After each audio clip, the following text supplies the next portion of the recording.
সর্বজনীন pension scheme প্রত্যয় বাতিল করে সুপার গ্রেডে অন্তর্ভুক্তির দাবিতে সপ্তম দিনের মতো ক্লাস পরীক্ষা বর্জন করে আন্দোলন করছেন দেশের সব পাবলিক বিশ্ববিদ্যালয়ের শিক্ষক কর্মচারীরা। এতে বন্ধ রয়েছে বিশ্ববিদ্যালয়গুলোর ক্লাস পরীক্ষা। দাবি আদায় না হওয়া পর্যন্ত আন্দোলন চালিয়ে যাবার ঘোষণা দিয়েছেন শিক্ষকরা। আরও জানাচ্ছেন সাজিদ সরকার। সপ্তম দিনের মতো পরীক্ষা বাতিল করে কর্মবিরতি ও অবস্থান ধর্মঘট চালিয়ে যাচ্ছেন ঢাকা বিশ্ববিদ্যালয়ের শিক্ষকরা। পেনশন স্কিম প্রত্যয় বাতিল, আলাদা বেতন কাঠামো ও সুপারগ্রেড চালুর দাবি তাদের। এই আন্দোলনে দেশের সব পাবলিক বিশ্ববিদ্যালয়ের শিক্ষকরা অংশ নেন। ফলে বন্ধ রয়েছে বিশ্ববিদ্যালয়ের সব বিভাগের ক্লাস পরীক্ষা। দুপুরে কলাভবনের সামনে অবস্থান নিয়ে আন্দোলন করেন শিক্ষকরা। তাদের সাথে বঙ্গবন্ধু শেখ মুজিব মেডিকেল বিশ্ববিদ্যালয় সহ কয়েকটি বিশ্ববিদ্যালয়ের শিক্ষকরাও যোগ দেন।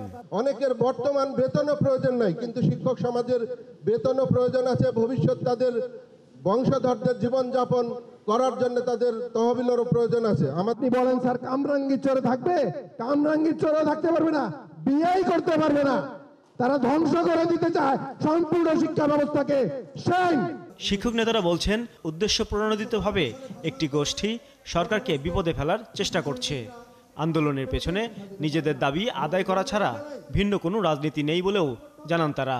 শূন্য সুবিধা ছাড়া প্রত্যয় স্কিম আমাদেরকে কিচ্ছু দিতে পারবে না।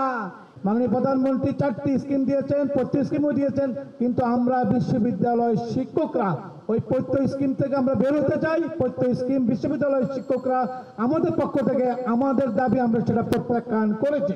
এদিকে প্রত্যয় স্কিম বাতিলের দাবিতে সকালে ঢাকা বিশ্ববিদ্যালয়ের কেন্দ্রীয় গ্রন্থাগারের সামনে বিক্ষোভ করেন কর্মকর্তা কর্মচারীরা। ঢাকা বিশ্ববিদ্যালয়ের শিক্ষক কর্মকর্তারা এভাবে আন্দোলনে আছে, আসলে আমাদের মেরুদণ্ড দুর্বল হয়ে যাচ্ছে, এটা আমরাও বুঝি। যে বিষয় নিয়ে আন্দোলন, সেটা যদি কোনো সমাধান না হয় তাহলে তো আমরা রাজপথে থাকবই। গত 1 জুলাই থেকে ক্লাস পরীক্ষা বর্জন করে পেনশন স্কিম প্রত্যয় বাতিলের দাবিতে আন্দোলনে নামেন শিক্ষকরা। সাজিদ সরকার, 71, ঢাকা।